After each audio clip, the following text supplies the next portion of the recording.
উৎকণ্ঠা থাকলেও ভারপ্রাপ্ত চেয়ারম্যানের নিরাপত্তা নিয়ে শঙ্কিত নয় বিএনপি, বলছে নেতারা। প্রত্যাবর্তন ঘিরে নেওয়া হচ্ছে সর্বোচ্চ প্রস্তুতি, ঝুঁকি বিবেচনায় সাজানো হয়েছে পরিকল্পনা। বিমানবন্দর থেকে তার সেই গন্তব্যস্থলে যাতায়াতের যে সম্ভাব্য রুটগুলো বিবেচনা করে আমরা পর্যাপ্ত প্রস্তুতি নিয়েছি। নির্বাচন ও গণভোট নিয়ে সচেতনতা তৈরিতে ভোটের গাড়ি উদ্বোধন, গণতান্ত্রিক যাত্রা সফল করার দায়িত্ব সব নাগরিকের, বললেন প্রধান উপদেষ্টা। ভোটাধিকার কারোর দয়া নয়, এটি আমাদের সাংবিধানিক অধিকার। এই অধিকার প্রয়োগের মাধ্যমেই আমরা ঠিক করি ভবিষ্যৎ কোন পথে যাবে। খুলনায় জাতীয় শ্রমিক শক্তি নেতাকে গুলির ঘটনায় একই সংগঠনের নেত্রী আটক, ঘটনার সুষ্ঠু তদন্তের দাবি পরিবারের। নিপসম অধ্যাপকের অভিনব গবেষণা জালিয়াতি, নাইজেরিয়ার বাস্তবতাকে ঢাকার পরিস্থিতি বলে দাবি। আফ্রিকার প্রাণঘাতী মশার অস্তিত্বই মেলেনি কখনো, জানালেন বিশেষজ্ঞরা। বাংলাদেশে এই ধরনের কোনো মশা ইতোমধ্যে পাওয়া যায়নি। ইভেন ব্রিটিশ ইন্ডিয়া থেকে পর্যন্ত যতগুলো গবেষণা বা স্টাডি হয়েছে সেখানে এই ধরনের কোনো মশার অস্তিত্ব সম্পর্কে এখনো জানা যায়নি।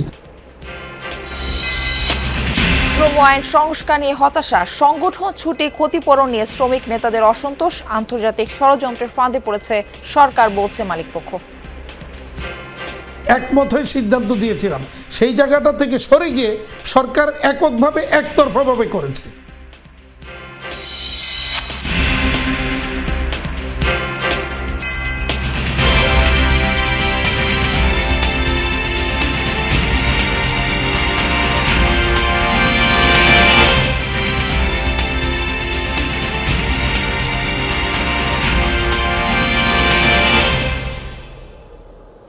আমন্ত্রণ যমুনা নিউজে, আপনাদের সঙ্গে রয়েছে আমি মারফি রহমান। এতক্ষণ শিরোনাম দেখছিলেন, এবার বিস্তারিত সংবাদ জানাবো। তারেক রহমানের নিরাপত্তা নিয়ে উদ্বেগ থাকলেও শঙ্কিত নয় বিএনপি। নিরাপত্তা নিশ্চিতে নেওয়া হচ্ছে সার্বিক প্রস্তুতি। পুলিশ বলছে ঝুঁকি বিবেচনায় তারেক রহমানের নিরাপত্তা পরিকল্পনা সাজানো হয়েছে। প্রত্যাবর্তনের দিনকে ঘিরে রয়েছে পুলিশের ব্যাপক প্রস্তুতি। বিশ্লেষকরা বলছেন দেশে ফেরার প্রতিবন্ধকতা নিরসনের ফলেই আসছেন তিনি। তবে জাতীয়তাবাদী নেতা হিসেবে নিরাপত্তা ঝুঁকি থাকবেই, আরও জানাচ্ছেন সহকর্মী সাইফুদ্দিন রবিন।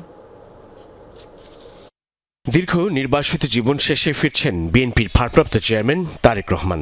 উচ্ছ্বাস আর আগ্রহ নিয়ে অপেক্ষায় বাংলাদেশ। তারেক রহমান নিজেই ভোটে প্রতিদ্বন্দ্বিতা ও নির্বাচনকালীন সময়ে মাঠে থাকার ঘোষণা দিয়েছেন। নিজেদের অধিকার প্রতিষ্ঠার এই নির্বাচনে মিছিলে আমিও আপনাদের সঙ্গে থাকবো ইনশাআল্লাহ। দলের শীর্ষ নেতার বিশ্লেষকরা বলছেন তারেক রহমানের উপস্থিতি প্রভাব ফেলবে আগামী নির্বাচন ও রাষ্ট্রের স্থিতিশীলতায়। যত কিছুই বলি না কেন, ভাবি না কেন, Tarique Zia is a big factor বিএনপির রাজনীতিতে। তার আগমন তো অবশ্যই এটা বিগ ফ্যাক্টর। দলের উজ্জীবিত হওয়ার ক্ষেত্রে, নির্বাচনী প্রচারণায় উজ্জীবিত হওয়ার ক্ষেত্রে এবং বিএনপির অভ্যন্তরীণ যে সংকট নিরসনের ক্ষেত্রে তার প্রেজেন্স একটা টনিক হিসেবে কাজ করবে। তারেক রহমানের নেতৃত্বে দলটা তো ভাঙতে পারে নাই, শুধু তাই নয়, দলটা অনেক বেশি আজকে শক্তিশালী হয়েছে। দে বিলং টু বাংলাদেশ, তাদের জন্য বাংলাদেশ প্রথম, বাংলাদেশ ফার্স্ট স্লোগান হচ্ছে কি, প্রথম বাংলাদেশ আমার শেষ বাংলাদেশ। এই ধরনের নেতার দেশে ফিরে আসবে, জনগণ অপেক্ষা করছে। ওনার নেতৃত্বে আমরা আগামী দিনে নির্বাচনে যাব। 25 ডিসেম্বর তারেক রহমান দেশে ফিরলেও প্রশ্ন থেকে যায়। মা বিএনপি চেয়ারপারসন খালেদা জিয়ার চরম সংকটকালে দেশে ফিরতে না পারা সেই আক্ষেপের কথা জানিয়ে দেয়া বিবৃতিতে নিজের যে প্রতিবন্ধকতার কথা জানিয়েছিলেন তা কি কাটলো? বিশ্লেষকরা বলছেন সমাধান হয়েছে বলেই ফিরছেন তিনি। তার আসার ব্যাপারে যদি কিছু প্রতিবন্ধকতা থাকে তো সেইগুলোর ব্যাপারেও হয়তো তারা একটা সমঝোতা বা এই ব্যাপারে একটা ইতিবাচক কোনো বন্দোবস্ত হয়েছে বলেই আমরা বিশ্বাস করি। কিন্তু চট্টগ্রামে বিএনপি মনোনীত প্রার্থী এরশাদুল্লাহ কিংবা নির্বাচনের তফসিল ঘোষণার পরপরই ঢাকায় স্বতন্ত্র প্রার্থী ও ইনকিলাব মঞ্চের মুখপাত্র ওসমান হাদির গুলিবিদ্ধ হওয়ার ঘটনায় শঙ্কিত করেছে বিএনপি নেতাকর্মীদের। তফসিল পরবর্তী কিছু ঘটনা ঘটেছে, এই জন্য আমরা আমাদের নেতার নিরাপত্তা নিয়ে উদ্বিগ্ন। কিন্তু বাংলাদেশ জাতীয় ছাত্রদল ভ্যানগার্ড হিসাবে সবসময় জিয়া পরিবারের পাশে ছিল। বাংলাদেশ সরকারেরও নিরাপত্তা দেওয়ার প্রয়োজন রয়েছে এবং যথাযথ নিরাপত্তা দেবেন বলে আমরা প্রত্যাশা করি। পুলিশ বলছে বিএনপির ভারপ্রাপ্ত চেয়ারম্যান তারেক রহমানের জন্য সর্বোচ্চ নিরাপত্তা প্রটোকলের ব্যবস্থা করা হচ্ছে। 25 তারিখ দেশে আসা নিয়েও রয়েছে ব্যাপক প্রস্তুতি। কোনো শঙ্কার কথা আমরা দেখছি না। এই উপলক্ষে আমরা ইতিমধ্যে একটা নিরাপত্তা পরিকল্পনা গ্রহণ করেছি এবং তার বিমানবন্দর থেকে তার যে গন্তব্যস্থলে যাতায়াতের যে সম্ভাব্য রুটগুলো বিবেচনা করে আমরা পর্যাপ্ত প্রস্তুতি নিয়েছি। তারেক রহমান দেশে ফিরে বিমানবন্দর থেকে 300 ফিট এলাকায় জনগণের কাছে কৃতজ্ঞতা প্রকাশ করে যাবেন এভারকেয়ার হাসপাতালে, থাকবেন গুলশান অ্যাভিনিউর বাসায়। পুরো যাত্রাপথে তার নিরাপত্তা নিশ্চিতে তৎপর বিএনপি। সার্বক্ষণিক নিরাপত্তা নিশ্চিত রয়েছে আলাদা chairperson security force CSF। Saifuddin Robin, Jamuna news, Dhaka. দল থেকে পদত্যাগ করে ধানের শীষ প্রতীক নিয়ে নির্বাচন করতে যাচ্ছেন বিএনপির শরিকদের অনেকে। যুগপৎ আন্দোলনের শরিকদের সাথে আসন ভাগাভাগিও প্রায় চূড়ান্ত করে এনেছে দলটি, ছাড়ছে মাত্র ডজন খানেক আসন। বিএনপি নেতারা বলছেন, সংসদীয় আরপিও অনুযায়ী নিজ প্রতীকে নির্বাচনের বাধ্যবাধকতার কারণে এমন সিদ্ধান্ত। সরকার গঠন করলে পরবর্তীতে শরিকদের মূল্যায়নের আশ্বাসও দিয়েছে বিএনপি। দীর্ঘদিন ধরেই আওয়ামী লীগ সরকার বিরোধী যুগপৎ আন্দোলনে বিএনপির রাজপথের সঙ্গী সমমনা 29 দল। রাষ্ট্র কাঠামোর মৌলিক সংস্কার, নতুন রাজনৈতিক বন্দোবস্ত, গণতন্ত্রের উত্তরণে এসব দলের সবাইকে নিয়ে জাতীয় সরকার গঠনের অঙ্গীকারও করেছিল বিএনপি। 3 নভেম্বর বিএনপির 237 আসনে প্রার্থী ঘোষণা করলে সামনে আসে যুগপৎ আন্দোলনের শরিকদের সাথে আসন সমঝোতার বিষয়টি। পরে দ্বিতীয় দফায় শরিক নেতাদের আসন সহ আরও কিছু আসনে প্রার্থী ঘোষণায় তৈরি হয় দূরত্ব। আমাদের সবচেয়ে অ্যাপ্রোপ্রিয়েট প্রার্থী তালিকা ধানের শীষ তাকে সাপোর্ট দেবে। বেশ কয়েক দফায় আলোচনার পর আসন সমঝোতা নিয়ে এই দূরত্ব অনেকটাই কমেছে বলছেন শরিক দলের নেতারাই। আসন ভাগাভাগির বিষয়টিও প্রায় চূড়ান্ত। মন কষাকষি হয়েছিল, পরে এটা ওনারা আমাদের প্রথম 29টা দলকে নিয়ে একসাথে ডাকে, পরে প্রতিটা দল এবং প্রতিটা জোটকে আলাদা আলাদা করে এখন আল্লাহর রহমতে মোটামুটি আমাদের সাথে আসন সমঝোতা হয়ে গেছে। সিদ্ধান্ত অনুযায়ী 12 দলের জোটকে ছাড় দেয়া হচ্ছে একটি আসনে। এর বাইরে এলডিপি পাচ্ছে 2টি আসন, আর একটি করে আসনে ছাড় পাবে জাতীয়তাবাদী সমমনা দল, বিপ্লবী ওয়ার্কার্স পার্টি, গণসংহতি আন্দোলন, নাগরিক ঐক্য, বিজেপি ও এনডিএম। গণ অধিকার পরিষদকে 2টি আসন ছেড়ে দেওয়ার কথা থাকলেও শেষ পর্যন্ত সমঝোতায় পৌঁছায়নি দলটি। এবং ঢাকা 12তে আমরা আশা করি নির্বাচন করব। এরকম হয়তো অন্যান্য দল কিছু দল নিজস্ব মার্কা নিয়ে নির্বাচন করবেন, আর মনে হয় কিছু দল সম্ভবত কেউ হয়তো বিএনপিতে যোগ দিয়ে বিএনপির মার্কা নেবেন, আর যাদের নিবন্ধন নাই তারা তো বিএনপির মার্কা ধানের শীষ তারা তো গ্রহণ করতেই পারেন। তারা স্বস্তি অস্বস্তির মাঝামাঝি একটা পরিস্থিতির সম্ভাবনা আছে। সংশোধিত আরপিও অনুযায়ী এবার নিজ দলের প্রতীকে নির্বাচন করতে হবে প্রার্থীদের। এক্ষেত্রে অনিবন্ধিত দল থেকে পদত্যাগ করে ধানের শীষ প্রতীকে নির্বাচনের সিদ্ধান্ত হয়েছে। তবে নিবন্ধিত দলগুলোর মধ্যে যাদের মনোনয়ন দেয়া হবে না তাদেরকে অন্যভাবে মূল্যায়নের প্রতিশ্রুতি দিচ্ছে বিএনপি। আমরা তো আগেই ঘোষণা দিয়েছি যে নির্বাচনে আমরা সংখ্যাগরিষ্ঠতা পেলে একটা জাতীয় সরকার গঠন করব। দল যদি ক্ষমতায় যায়, যারা আমাদের আন্দোলন সংগ্রামে ভূমিকা রেখেছে তাদেরকে নানাভাবে ফেভার করা যায়, ন্যায্যভাবেই ফেভার করা যায়। এর মধ্যেই বিএনপিতে যোগ দিয়েছেন বাংলাদেশ এলডিপির চেয়ারম্যান শাহাদাত হোসেন সেলিম এবং 12 দলীয় জোটের সমন্বয়ক ও বাংলাদেশ জাতীয় দলের চেয়ারম্যান সৈয়দ এহসানুল হুদা। যোগ দিতে পারেন এনডিএম চেয়ারম্যান ববি হাজ্জাজও। Arifur Rahman Sabuj, Jamuna news, Dhaka. 27 December NID সংক্রান্ত কাজ শেষ করবেন তারেক রহমান, এমনটি জানিয়েছেন বিএনপির স্থায়ী কমিটির সদস্য সালাউদ্দিন আহমদ। সোমবার বিকেলে সিইসির সাথে বিএনপির প্রতিনিধি দলের সাক্ষাৎ শেষে সাংবাদিকদের এই তথ্য জানান তিনি। বলেন, নির্বাচনের আগের এই সময়ে শনিবারেও খোলা থাকছে কমিশন, তাই আগামী শনিবারই এনআইডি সংক্রান্ত সব কাজ শেষ করবেন বিএনপির ভারপ্রাপ্ত চেয়ারম্যান তারেক রহমান। এর আগে দুপুরে তেজগাঁও মেল প্রসেসিং সেন্টারে পোস্টাল ভোটিং কার্যক্রম পরিদর্শন করে সন্তোষ প্রকাশ করেন তিনি সিইসি। পরে তিনি বলেন, ওসমান হাদি হত্যাকাণ্ডে জনমনে আতঙ্কের সৃষ্টি হলেও ধীরে ধীরে তা কেটে যাবে। এছাড়া ভোটের পরিবেশ পরিপূর্ণভাবে বজায় আছে দাবি করে সিসি বলেন, সুষ্ঠু নির্বাচন আয়োজনে পুরো জাতি ঐক্যবদ্ধ। 25 তারিখ হচ্ছে বৃহস্পতিবার, শুক্রবার হচ্ছে 26 তারিখ। শনিবার 27 তারিখ নির্বাচনকালীন এই সময়ে নির্বাচন কমিশনের অফিস সব খোলা থাকে। সেই দিনই এই ভোটার হওয়া, আইডি কার্ড বা ভোটার আইডি বা ন্যাশনাল আইডি হওয়া সংক্রান্ত যা কিছু আছে তিনি এই 27 তারিখে করবেন। যত ভোটের দিন ঘনিয়ে আসবে আপনারা দেখবেন ইনশাল্লাহ আইনশৃঙ্খলা পরিস্থিতি উন্নতি হবে, অসুবিধা হবে না ইনশাল্লাহ দেখবেন। আমরা তো কনফিডেন্ট আছি। দেশের 64 জেলার 300 আসনে ভোটারদের সচেতন করতে বিশেষ প্রচারণা শুরু করেছে অন্তর্বর্তী সরকার। ভোটের গাড়ি সুপার ক্যারাভ্যান নামের এই উদ্যোগের মাধ্যমে সাধারণ মানুষকে ভোটদান পদ্ধতি ও নির্বাচনী আচরণবিধি সম্পর্কে তথ্য জানানো হবে। সংসদ ভবনের দক্ষিণ প্লাজায় এক ভিডিও বার্তার মাধ্যমে এই কর্মসূচির উদ্বোধন করেন প্রধান উপদেষ্টা ডক্টর মোহাম্মদ ইউনূস। বলেন, সুষ্ঠু ও অংশগ্রহণমূলক নিশ্চিত করা প্রতিটি নাগরিকের দায়িত্ব।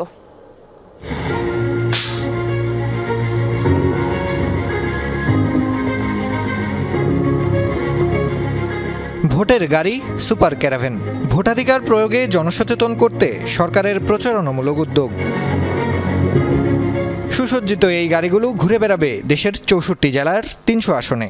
ডিজিটাল স্ক্রিন ও মাইকিংয়ের মাধ্যমে ভোটদান পদ্ধতি, গণভোটের গুরুত্ব এবং নির্বাচনী আচরণবিধি সম্পর্কে সাধারণ মানুষকে তথ্য জানাবে। যাত্রা শুরু করছে সংসদ ভবনের দক্ষিণ প্লাজায় প্রধান উপদেষ্টা ডক্টর মোহাম্মদ ইউনূস এক ভিডিও বার্তার মাধ্যমে এই কর্মসূচির উদ্বোধন করেন। 300টি উপজেলায় ঘুরে বেড়াবে। এ সময় গণভোট নিয়েও কথা বলেন প্রধান উপদেষ্টা। এদেশ আগামী 5 বছর আপনার পক্ষে কে চালাবে সেটা আপনি ঠিক করবেন। এবারের নির্বাচনে আপনি আরও একটা ভোট দেবেন, জুলাই সনদের ভোট। আপনি যদি এই সনদ সমর্থন করেন তবে গণভোটে অবশ্যই হ্যাঁ ভোট দেন। চলুন আমরা সবাই মিলে এই গণতান্ত্রিক যাত্রাকে সফল করি।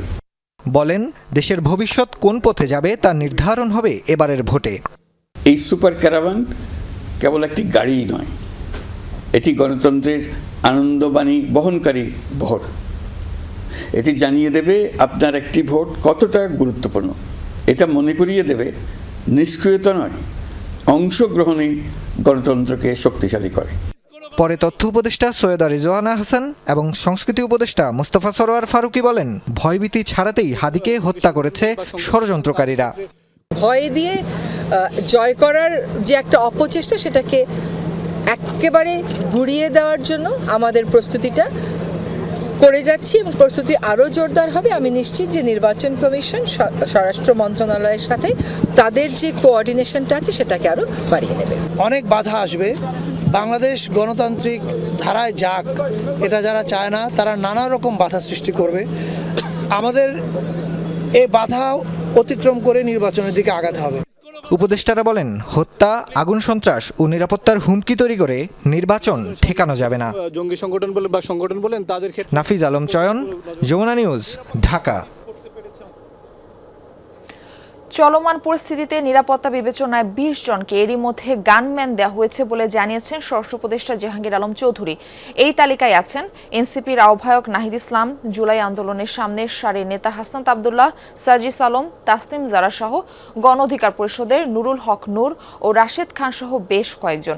এ বিষয়ে এনসিপি নেতা সার্জিস আলম বলেন, দেশ জুড়ে যারা সহিংসতা চালাচ্ছে তাদের বিরুদ্ধে দৃশ্যমান ব্যবস্থা নিতে হবে।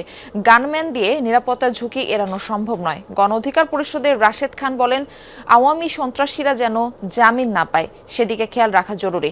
নির্বাচনের তফসিল ঘোষণার পরদিন ঢাকা 8 আসনের স্বতন্ত্র প্রার্থী ওসমান হাদির উপর প্রকাশ্যে হামলার পর থেকেই নিরাপত্তা নিয়ে উদ্বেগ উৎকণ্ঠা। এরপর প্রার্থী, রাজনৈতিক নেতা ও জুলাই আন্দোলনের সম্মুখ সারির যোদ্ধাদের ব্যক্তিগত নিরাপত্তা নিশ্চিতের সিদ্ধান্ত জানায় অন্তর্বর্তী সরকার।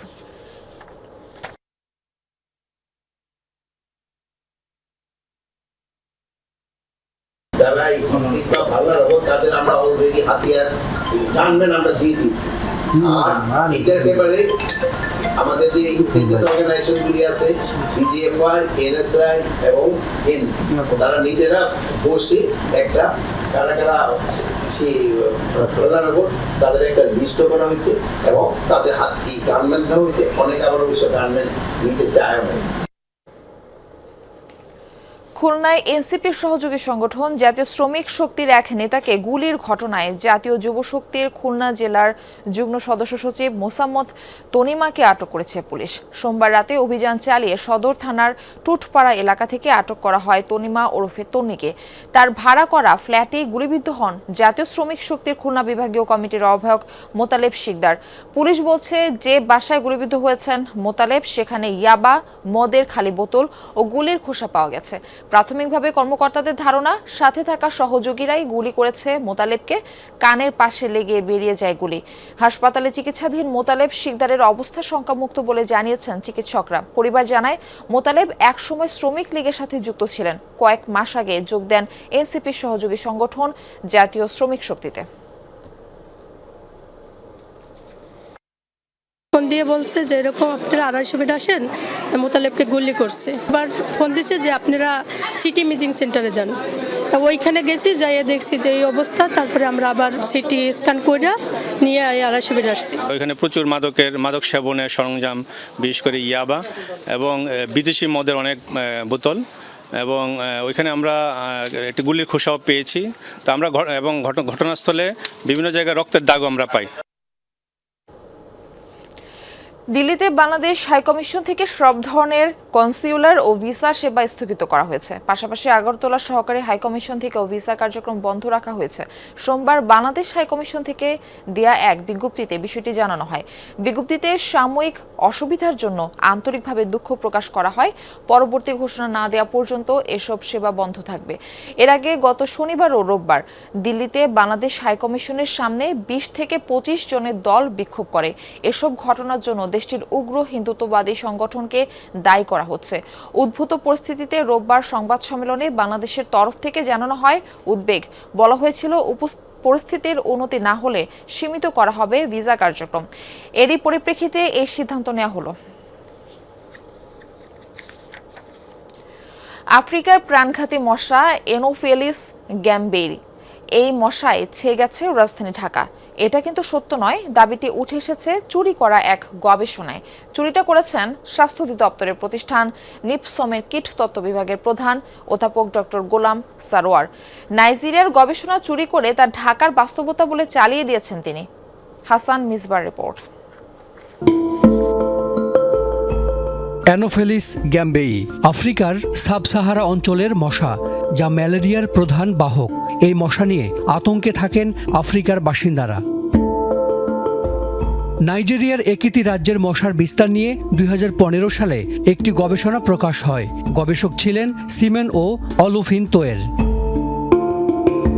একই গবেষণা আরেক জার্নালে প্রকাশ হয় 2020 সালে। শুধু বদলে যায় শিরোনাম, গবেষক ও শহরের নাম।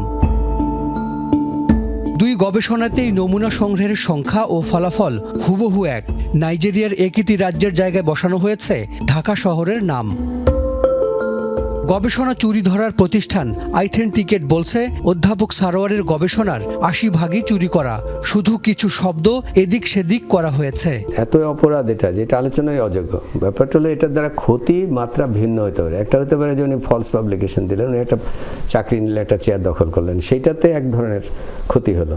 কিন্তু আপনি যদি এর থেকে আরেকটু উপরে যান, এই যেভাবে উনি করলেন, তার ছাত্র ছাত্রী, তার চারপাশের লোক আস্তে আস্তে এগুলো তো অভ্যস্ত হয়ে যাবে।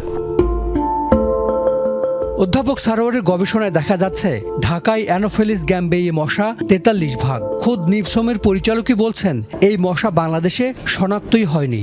শুধু তাই নয়, এই মশা এশিয়ার কোনো দেশেই শনাক্ত হওয়ার কোনো প্রমাণ নেই। বাংলাদেশে এই ধরনের কোনো মশা ইতোমধ্যে পাওয়া যায়নি। ইভেন ব্রিটিশ ইন্ডিয়া থেকে পর্যন্ত যতগুলো গবেষণা বা স্টাডি হয়েছে, সেখানে এই ধরনের কোনো মশার অস্তিত্ব সম্পর্কে এখনো জানা যায়নি। তবে একজন শিক্ষক হিসাবে, গবেষক হিসাবে ইন্টেলেকচুয়াল প্রপার্টি রাইটের যে জায়গাটা আছে, সে দৃষ্টিকোণ থেকে এই ধরনের প্লাগারিজম একটি অপরাধ। ডাক্তার গোলাম সারোয়ার নিপসমের কীটতত্ত্ব বিভাগের প্রধান। নোটিশ বোর্ডে মশা নিয়ে লেখা 43টি প্রবন্ধের সবগুলোই তার। এর একটি morality and ethics in education, অর্থাৎ নিজে গবেষণা চুরিতে অভিযুক্ত হলেও অন্যকে নীতিবান হওয়ার পরামর্শ দিয়েছেন এই অধ্যাপক। কথা বলতে গেলে অন্য দরজা দিয়ে বের হয়ে অফিস ছাড়েন ডাক্তার সারোয়ার। আমার মিটিং আছে ভাই। না, আপনি একটু শুধু আনসার করেন। ভাই আমার মিটিং আছে, তো আমি বললাম আমার মিটিং আছে। অ্যানোফিলিস গ্যাম্বাই মশা কিভাবে আপনি বাংলাদেশে দেখালেন? এটা তো নাইজেরিয়ার গবেষণা আপনি নকল করেছেন। এটা আপনি বলতে পারেন না এখানে, কোথাও না, এগুলো সব মিথ্যা কথা, সব মিথ্যা। 2022 সালে নিপসমে অধ্যাপক পদে চাকরি নেন ডাক্তার সারোয়ার। এই গবেষণাপত্র ছাড়াও আরও 2টি গবেষণাপত্র চুরির অভিযোগ আছে তার বিরুদ্ধে। আপনি ক্যামেরা ধরবেন না প্লিজ, এগুলো সব মিথ্যা কথা। কথায় আছে চুরি করতেও নাকি বুদ্ধি লাগে, কিন্তু অধ্যাপক সারোয়ারের গবেষণা দূরে সেই চুরির বুদ্ধিটুকুও কি আছে? থাকলে কি আর আফ্রিকার মশাকে ঢাকায় আনতেন? যে অধ্যাপক নিজেই গবেষণা চুরির মতো অপরাধে অভিযুক্ত, সেই অধ্যাপক এখন কিভাবে শিক্ষার্থীদের সামনে দাঁড়াবেন, যে শিক্ষার্থীরা এই নিপসমে এসেছে গবেষক হতে? হাসান মিসবা, যমুনা নিউজ, ঢাকা। শ্রম আইন সংস্কার নিয়ে খুশি নয় কোনো পক্ষই। এখানে কেউ দেখছেন সামান্য অগ্রগতি, কারোর জন্য নতুন অনিশ্চয়তা। শ্রমিক নেতাদের দাবি সবার জন্য ন্যায্য মজুরি, 6 মাসের মাতৃত্বকালীন ছুটি আর সুরক্ষার প্রশ্নে আইন দুর্বল। আর মালিক পক্ষের অভিযোগ, আন্তর্জাতিক চাপ সামলাতে গিয়ে খরচের বাস্তবতা ভাবেনি সরকার। এই দুই টানাপোড়েনের মাঝেই অধ্যাদেশ আকারে কার্যকর হয়েছে সংশোধিত শ্রম আইন। শ্রম আইন পরিবর্তনের চাপ আসছিল গত কয়েক বছর ধরেই। আন্তর্জাতিক চাপে বিদেশে বাজার হারানোর ঝুঁকি তো ছিলই, তার উপর ট্রেড ইউনিয়নের অধিকার, চাকরি হারানোর ভয় আর নিরাপত্তার ঘাটতি নিয়ে বারবার প্রশ্ন তুলছিলেন শ্রমিকরা, যার বড় অংশই পোশাক খাতের। সংকট সমাধানে একটি সংস্কার কমিশনের মাধ্যমে শ্রম আইনে বেশ কিছু পরিবর্তন আনে অন্তর্বর্তী সরকার। অধ্যাদেশ জারি করে তা কার্যকর করা হয়েছে। নতুন আইনে বেশ কিছু বড় পরিবর্তন আছে, যেমন মজুরি এখন থেকে 5 বছরের বদলে 3 বছর পর পর পর্যালোচনার কথা বলা হয়েছে। বাড়ছে মাতৃত্বকালীন ছুটি, উৎসবের ছুটিও আগের চেয়ে বেশি। 100 জন স্থায়ী শ্রমিক থাকলে প্রতিষ্ঠানে ভবিষ্যৎ তহবিল গঠন বাধ্যতামূলক, বলতে যাচ্ছে ট্রেড ইউনিয়নের হিসাব। এখন শতাংশের হিসেবে নয়, কোনো কারখানায় শ্রমিক সংখ্যা 20 জন হলেই আবেদন করা যাবে শ্রমিক সংগঠনের। লেবার কমিশন গঠনের যে সুপারিশটা আমরা করেছিলাম, সেটা হলে আরেকটু স্থিতিশীল হতো, আরও আলোচনার ক্ষেত্র তৈরি হতো। আরেকটি হচ্ছে যে সার্বজনীন সামাজিক নিরাপত্তা, এটি বাংলাদেশ এখন সবচেয়ে জরুরি, এবং নিরাপত্তার ক্ষেত্রে পেশাগত কর্মক্ষেত্রে যে নিরাপত্তা, এক্ষেত্রে এই সংশোধনীতে কোনো অগ্রগতি হয়নি। এটা আমার সবচেয়ে বড় আক্ষেপ। শ্রমিক নেতারা বলছেন ন্যায্যতার প্রশ্নের লড়াই এখনও দীর্ঘ, কেননা দেশের বিশাল অপ্রাতিষ্ঠানিক খাত যেমন গৃহকর্মী, দিনমজুর, নির্মাণ শ্রমিকদের জন্য আলাদা সুরক্ষার কথা আইনে নেই। কাটছে না ইউনিয়ন করলেই চাকরি হারানোর ভয়। অন্যদিকে চাপ কমাতে ধাপে ধাপে এই আইন বাস্তবায়নের পক্ষে শিল্প মালিকরা। 3 পক্ষ মিলে যেগুলিকে সিদ্ধান্ত নিয়ে একমত হয়ে সিদ্ধান্ত দিয়েছিলাম, সেই জায়গাটা থেকে সরে গিয়ে সরকার এককভাবে একতরফাভাবে করেছে। এতে কি হচ্ছে? এতে ইন্ডাস্ট্রিটা ক্ষতিগ্রস্ত হবে, এবং ইন্ডাস্ট্রি ক্ষতিগ্রস্ত হওয়ার জন্য যারা আন্তর্জাতিকভাবে নানা রকমের ষড়যন্ত্র করছিল, সেই ষড়যন্ত্রের ফাঁদে পা দিয়েছে সরকার। আউটসোর্সিংয়ের নামে একটা ঠিকাদার প্রথার অধীন করে ফেলা হয়েছে, ফলে সচিবালয়ে প্রায় 12-13 বছর ধরে কোনো নিয়োগ নাই। আবার যারা সিনিয়র হয়ে যাচ্ছেন তারা রিটায়ার করছেন। তাহলে ট্রেড ইউনিয়নটা হবে কেমন করে? ব্যাংকগুলোতে ট্রেড ইউনিয়ন হবে কেমন করে? বিমাতে ট্রেড ইউনিয়ন প্র্যাকটিস করবে কিভাবে? রেলওয়েতে প্র্যাকটিস করবে কিভাবে? এই বিষয়ে যমুনা টেলিভিশনকে সরাসরি বক্তব্য এখনও দেয়নি শ্রম মন্ত্রণালয়। তবে কিছুদিন আগে রিফর্ম ট্র্যাকারের উদ্বোধনে আইন সংস্কারের ব্যাখ্যা দেন উপদেষ্টা।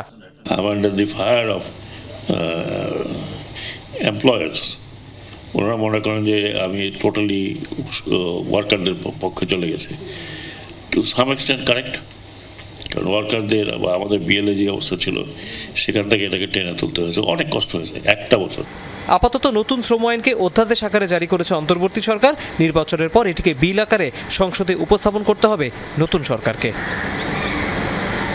তৌহিদ হোসেন, যমুনা নিউজ, ঢাকা। রাজধানীর আরমানিটোলায় বহুতল ভবনের একটি ফ্লোর আগুনে পড়েছে। ফায়ার সার্ভিস জানায় আরমানিটোলায় অবস্থিত 14 তলা হাজি টাওয়ারের 6 তলায় আগুন লাগে। সকাল 6টা 40 আগুন লাগার খবর পেয়ে ঘটনাস্থলে যায় 9টি ইউনিট। আগুনের তীব্রতা বাড়তে থাকায় নিয়ন্ত্রণের সময় লাগে কিছুটা। 7টা 20 আগুন নিয়ন্ত্রণে এলেও পুড়ে গেছে ফ্লোরের ভেতরে থাকা মালামাল। হতাহতের কোনো খবর নেই। আগুনের সূত্রপাত এবং ক্ষয়ক্ষতি নিরূপণ করা হচ্ছে।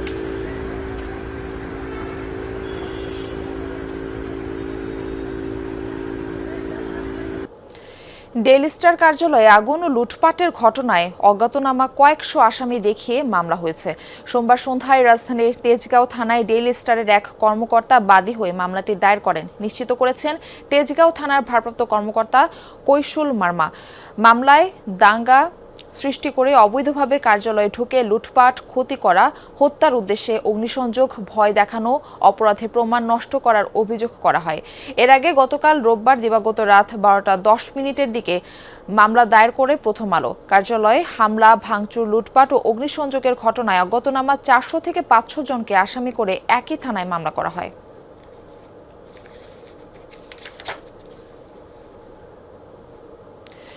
নির্বাচন যত ঘনিয়ে আসছে ততই কুমিল্লায় বিএনপির রাজনীতিতে বাড়ছে অস্বস্তি। তৃণমূলের ভাষ্যমতে জেলার 11টি আসনের 4টিতেই ত্যাগীরা মনোনয়ন বঞ্চিত। এতে প্রশ্নের মুখে দলীয় শৃঙ্খলা ও ভোটের সমীকরণ। স্থানীয়রা বলছেন বিএনপির এই বিভাজনের সুযোগ নিচ্ছে জামায়াত, যদিও তা মানতে নারাজ বিএনপির মনোনীতরা। নির্বাচনের তফসিল ঘোষণার পর থেকেই কুমিল্লায় স্থানীয় বিএনপির নেতাকর্মীদের মধ্যে স্পষ্ট হয়ে উঠেছে বিভাজন। 11টি আসনের মধ্যে 4টিতেই রয়েছে একাধিক মনোনয়ন বঞ্চিত প্রার্থী। তৃণমূলের কর্মীদের শঙ্কা, ত্যাগীদের মনোনয়ন না দেয়া কেন্দ্রীয় সিদ্ধান্তের অসন্তোষ এবং নেতাদের অভ্যন্তরীণ দ্বন্দ্বের প্রভাব পড়বে ভোটে। এখন একটি প্রশ্নই জনমনে, এই বিভাজনের দায় আসলে কার? জনাব মুবাশশির আলম ভূঁইয়া 1500টি মামলা তিনি মোকাবেলা করেছেন, নেতাকর্মীদের খবর নিয়েছেন। যারা আজকে নমিনেশন পেয়েছেন তারা আওয়ামী লীগের দালালি করেছে। বিএনপির পক্ষ হয়ে বিভিন্নভাবে নমিনেশন পেপার কিনতেছে, তাদের কিনাতে বিএনপির আসলে ভোটগুলা যেভাবে মনে করেন যে ভাগ হবে, আর ওই ভাগের মাঝখান দিয়ে জামাত এবং এনসিপির তারা অনেক সুবিধা লুটে নেবে। জামাত যে ধর্মের নামে যে অপরাজনীতি করে, জামাত যে ধর্মের নামে জান্নাতের টিকিট বিক্রি করে, কোরআনের অপব্যাখ্যা করে, রাসূলের আচরণের অপব্যাখ্যা করে, এটা এলাকার মানুষ খুব ভালোভাবেই জানে। আবেগ করে আমি এটা মনোবল কিনছি, কিন্তু এটা আমার কিনা ঠিক হয়েছে না। কিন্তু আমি এটাই বলি, ইয়াসিন সাহেব যদি কোনো রকমে, আমি তো আল্লাহ জানে নমিশন বল দেবেন, আমি যদি জানি যদি কোনো রকমে বল দেয়, আমি সাক্ষী ইনশাল্লাহ ইয়াসিন সাহেবের বিরুদ্ধে আমি ইলেকশন করবো।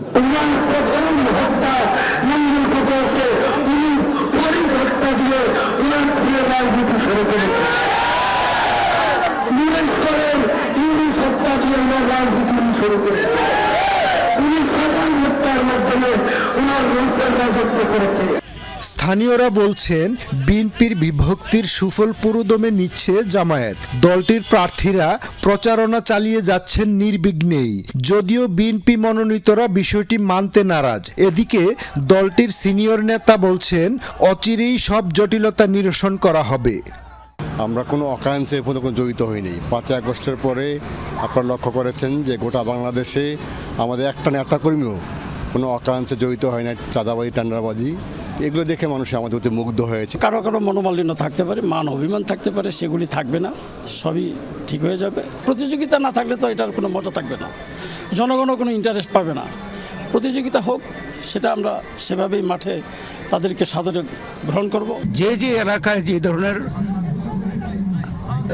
সমস্যা, সেটাকে মোকাবেলা করার জন্য আমরা প্রত্যেক সেন্টারে একটি কমিটি করে সেইভাবে আমরা নির্বাচনে অংশগ্রহণ করব।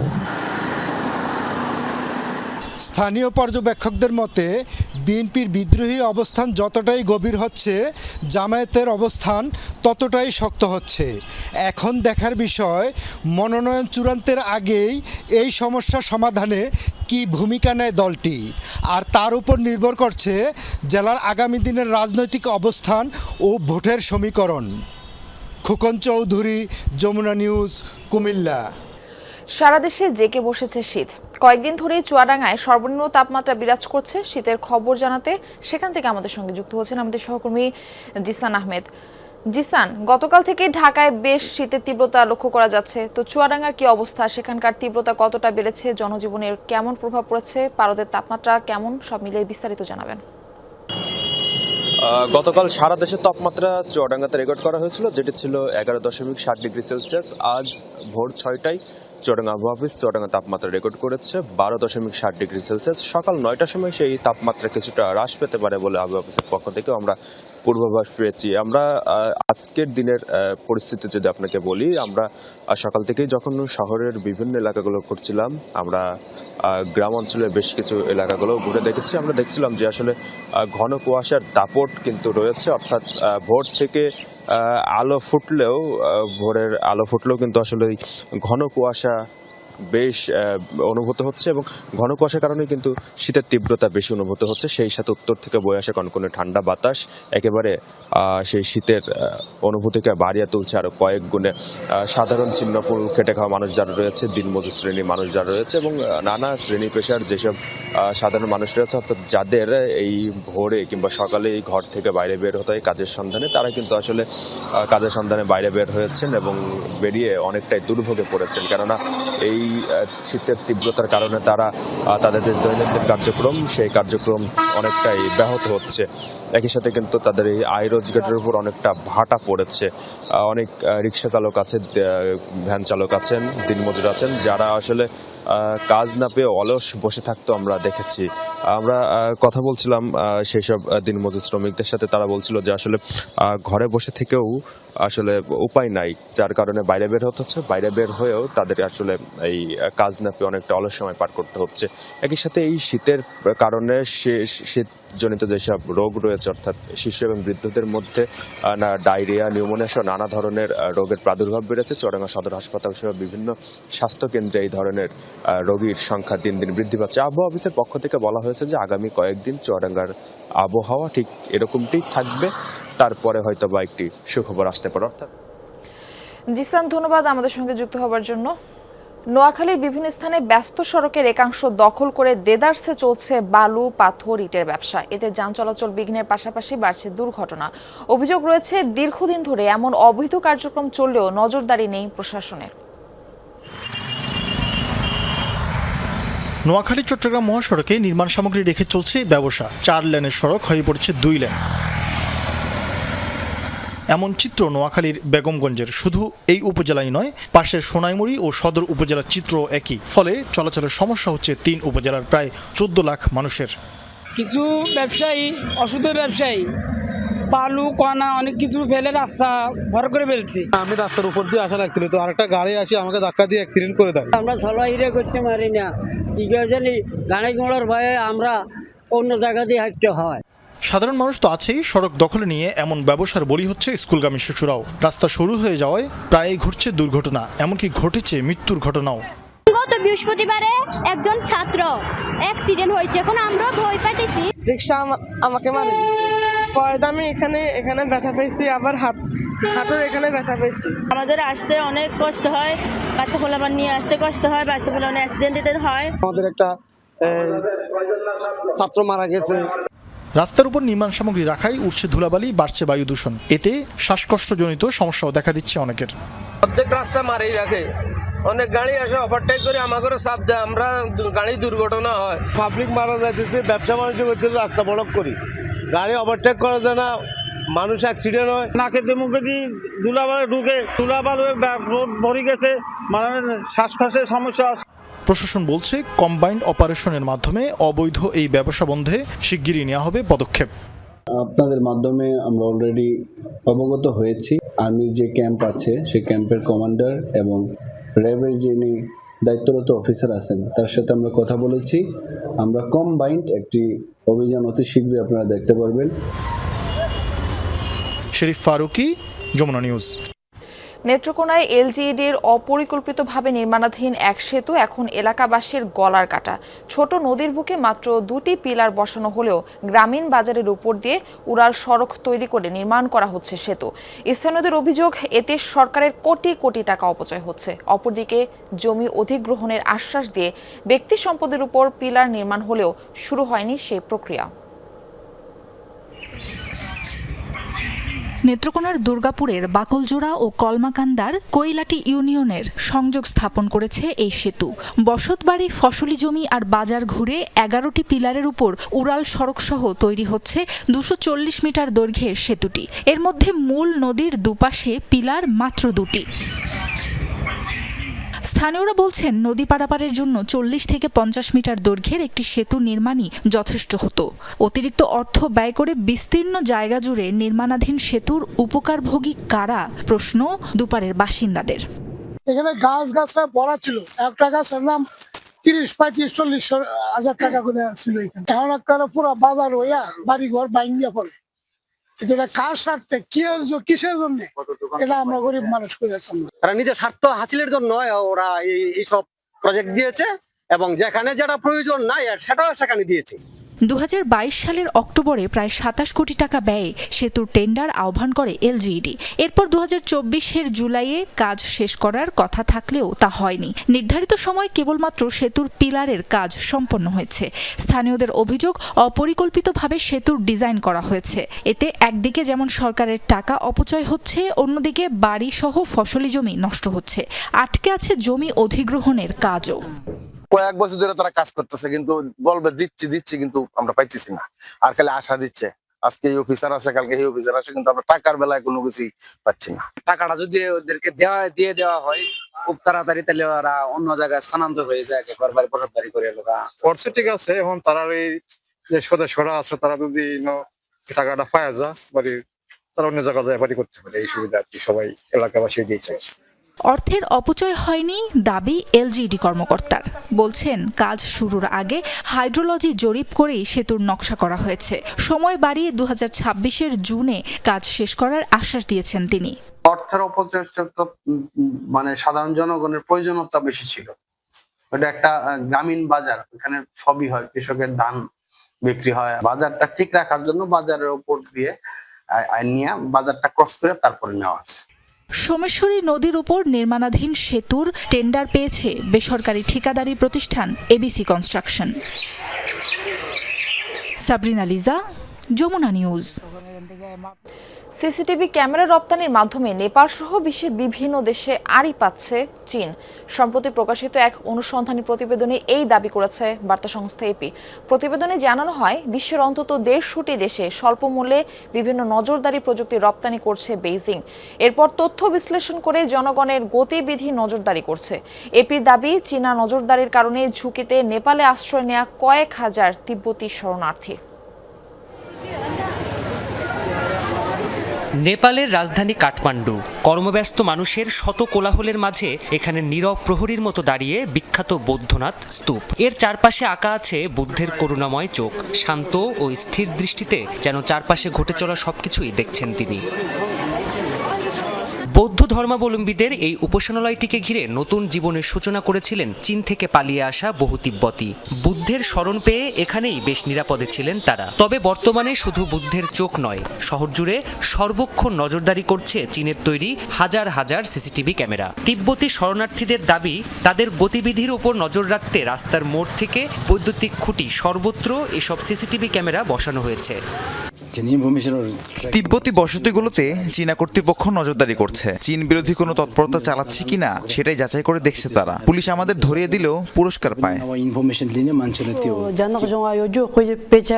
নিরাপত্তা ক্যামেরাগুলোর মূল লক্ষ্য দালাই লামার প্রতি অনুগতদের শনাক্ত করা। কে চীনের বিরুদ্ধে প্রতিবাদ করতে পারে, কার সাথে কার যোগাযোগ, সবকিছুই নজরদারিতে রাখা হয়। এগুলো মোটেই নিরাপত্তার জন্য নয়।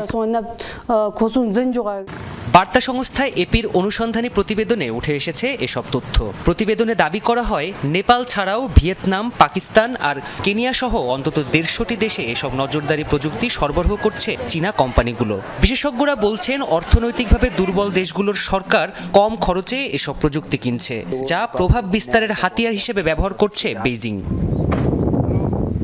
অপরদিকে ডেটা বিশ্লেষণ আর অ্যালগরিদমের মাধ্যমে সেসব দেশের জনগণের কার্যকলাপ নজরদারি করছে চীন। চীন খুব সতর্কভাবে শরণার্থীদের কর্মকাণ্ড এবং চলাচল পর্যবেক্ষণ করে। বিভিন্ন উপায়ে তারা এগুলো করছে, কখনো নিরাপত্তা নজরদারির মাধ্যমে, আবার কখনো নিজেদের ব্যবস্থার মাধ্যমে। গেল কয়েক বছরে নেপালে তিব্বতী শরণার্থীর সংখ্যা 20,000 থেকে নেমে প্রায় অর্ধেকে এসে ঠেকেছে। তবে এর পেছনে চীন নেপালের সাম্প্রতিক সুসম্পর্ক কাজ করছে কিনা তা নিশ্চিত হওয়া যায়নি। প্রাণপ্রতিম কুণ্ডু, যমুনা নিউজ। ইউক্রেনের দক্ষিণে গুরুত্বপূর্ণ বন্দর অঞ্চল ওডেসায় হামলা জোরদার করেছে রাশিয়া। বিস্ফোরণ থেকে অগ্নিকাণ্ডের ঘটনা হয়েছে। বিদ্যুৎ বিচ্ছিন্ন হয়ে পড়েছে বিশাল এলাকা। অন্ধকারে প্রায় 1,20,000 মানুষ। রোববার রাতে চালানো হয় এই হামলা। পুড়ে যায় ময়দা ও ভোজ্য তেলের বেশ কিছু কন্টেইনার। হুমকির মুখে সমুদ্র তীরবর্তী অবকাঠামো। ইউক্রেনের উপপ্রধানমন্ত্রী ওলেক্সি কুলেবা বলেন, ওডেসার পদ্ধতিগত হামলা চালাচ্ছে মস্কো। গত সপ্তাহে যুদ্ধের মূল কেন্দ্রবিন্দু ওডেসার দিকে সরে যেতে পারে বলে সতর্ক করেছিলেন তিনি। প্রেসিডেন্ট ভলোদিমির জেলেনস্কির দাবি, সাগরপথে সেনাদের রসদ পরিবহন আটকে দিতেই ওডেসার ধারাবাহিক হামলা চালাচ্ছে রুশ সেনারা। গেল কয়েকদিনে রাশিয়ার হামলায় ওডেসার হতাহতের শিকার হয়েছেন বেশ কয়েকজন।